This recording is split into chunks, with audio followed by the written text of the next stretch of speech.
Hello and welcome. My name is Dylan, and today we're going to be covering the second week for quest steps 10 and onward for more than a weapon quest in Season of the Seraph or Season 19 in Destiny 2.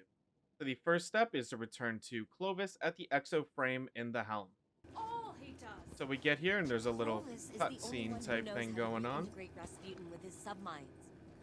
Did he tell you how? Okay.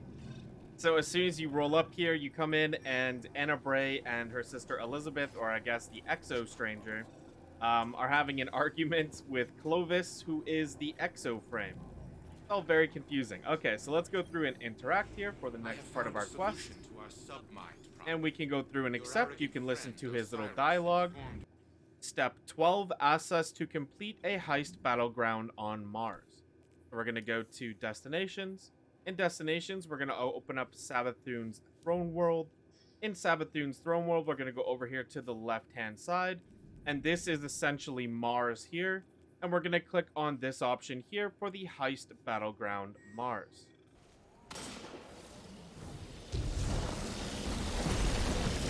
Three, two, one. So when we get to Mars here, our primary objective is to defend the 3 towers. And it's basically just a little horde mode like we've done for the other heists. And then at the end, you're going to get this little orb here, and you need to use it to break into this facility.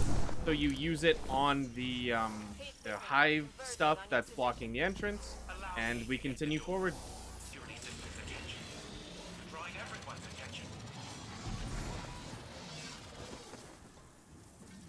Hang on, Juju. We're in for some chop.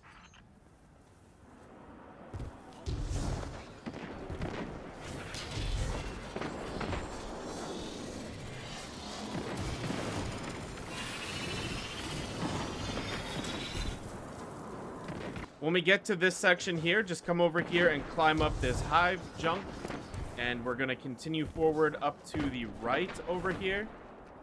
And it looks like we can jump around the side here.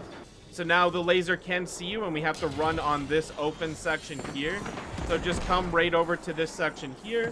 Wait for your timer to go away, and then you'll get the full 15 seconds. And we're just going to run up this section here. We can jump up and hide right here again. And then we jump across. And we continue our little path here all the way up.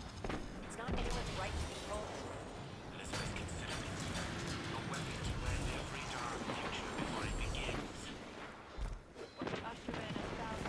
Okay, so we have the same mechanic from the other ones here.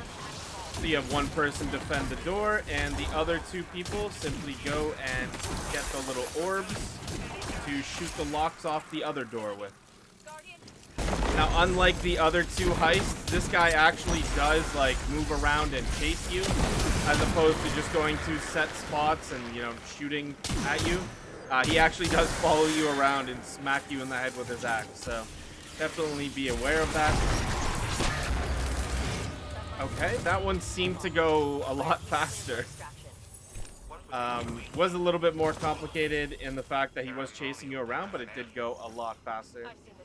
Next up, we have to spend Seraph key codes to unlock a Seraph chest. Now, it should be noted that to do this, you need to earn 500 of the key codes if you don't already have them. You can do this from strikes, crucible, gambits, public events on planets and patrols, things like that. There are some other ways as well, but those are the most common ones. And once you gain 500 of those, we're simply going to head to the playlist located in the helm. And we're going to launch this activity. And at the end here, we open up the Seraph chest. Got ourselves a red bar weapon. And we unlocked a new operation. So after the chest, we reach quest step 15, which asks us to complete Operation Diocils. Yes, I probably pronounced that wrong. I'm sorry, I pronounced everything wrong. So let's go to our destinations tab here. Let's go to the helm. And we're going to sneak over to the one on the just peeking through on the right-hand side over here to the Warmind launch facility. And we're going to go complete that operation. So it looks like this time we're headed towards the right-hand side, whereas last time it had us go towards the left. So let's go to the right over here and see what we can do.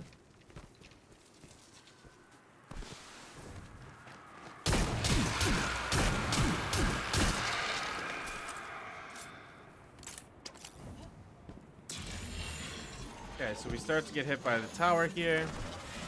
We're going to use these rocks, and you have to get right in the center here of these two rocks. One thing I didn't do last time was let my timer fully reset, so we're going to make sure that we get back up to 15 seconds on the timer before we go anywhere this time.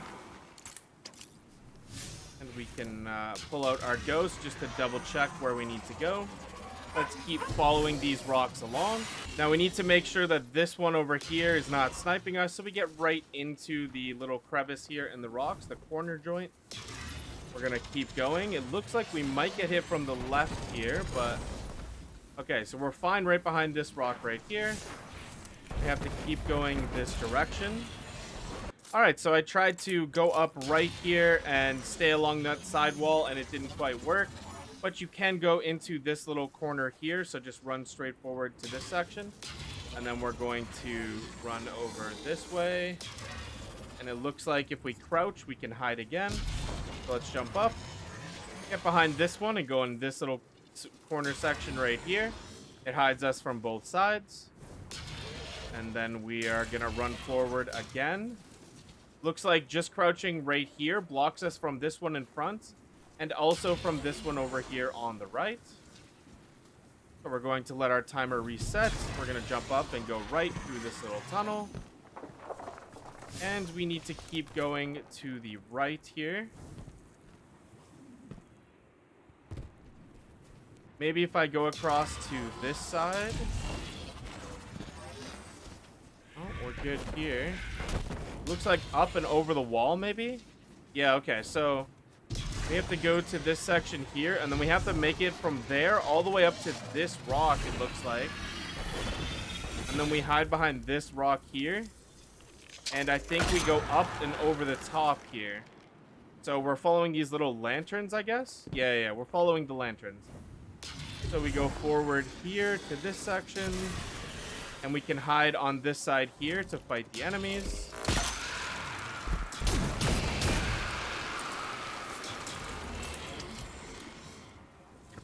So crouching behind these does hide you.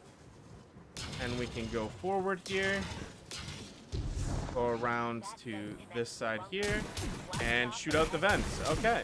Well, they definitely made it a little bit more complicated this time. I'll try to condense my whole thought process there for you guys a little bit. To make it a little less confusing than I was. But let's continue forward down the vents here. How does one...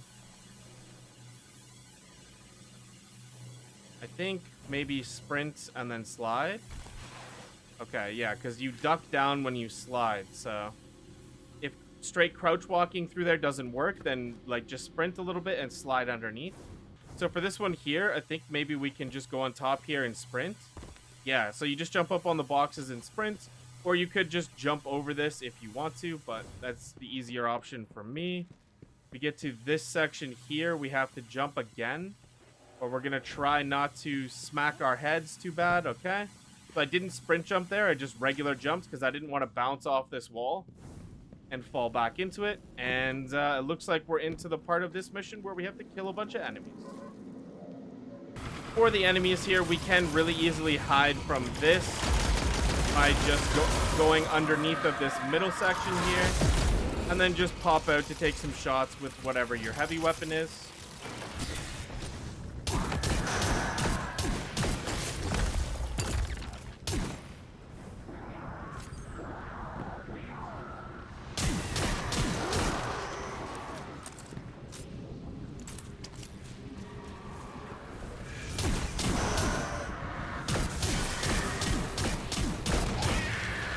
That was a little odd. You need to kill the witch to get through the door, but my witch glitched through the door. Luckily, she glitched back, and I was able to kill her, but yeah, that would have been fairly annoying.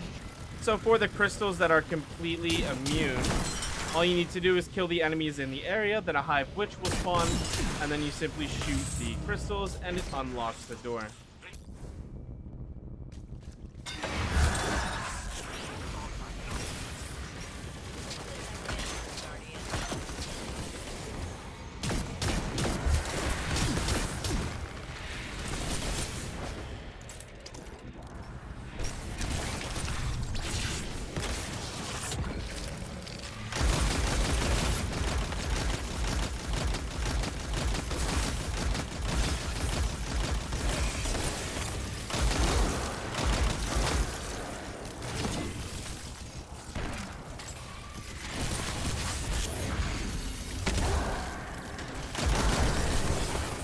this section here might be a little bit tricky. I'm just kind of playing around this pillar.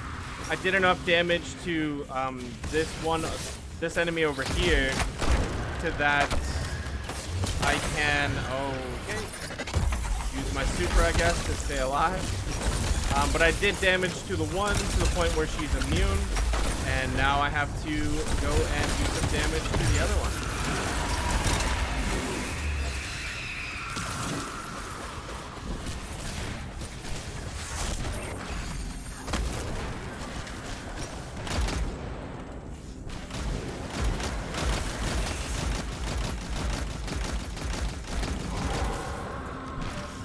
Okay, once you damage them both to the point where they're immune, you then have to take out one of the Shriekers.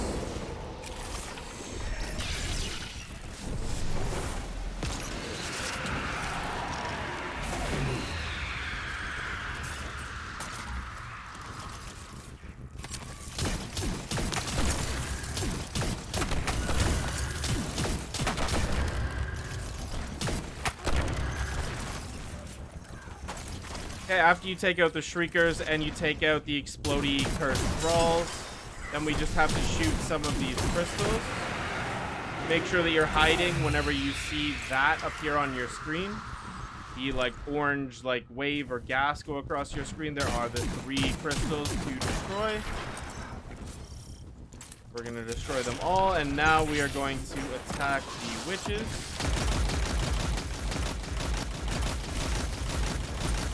I'm not going to fully kill that one because I'm not sure what happens if you kill one too far before the others. So I am just going to continue to hide behind this pillar. Reload my heavy weapon. We're going to fully kill this one. Now we'll go over and finish this one, and then now we'll kill the Shrieker in the middle. And we just have to get rid of all of the trash mobs here and the cursed thralls. Download the launch codes here. Alright, so that is the end there. We have the encrypted launch codes. Quest step 16 asks us to return back to the helm and talk to Anna Bray at the holo projector. So we are very quickly just going to go into the right here, and I'll see you guys after this short cutscene. An interesting way to word this little part here. Hopefully Clovis doesn't do something like that, but I guess we'll find out. Let's go ahead and accept. And quest step 17 has us walking 10 feet away and talking to Clovis at the Exoframe. After that little bit of dialogue there, which gives you a little insight into Clovis, let's go ahead and accept our Umbral Energy and our gear engram. And quest step 18 is where we finish off for this week. Now we've recovered 2 of the submines, and we have to wait for Clovis to decrypt the launch codes. So anyways, guys, I hope this video helped. Thank you so much for watching. Have a great day, everybody.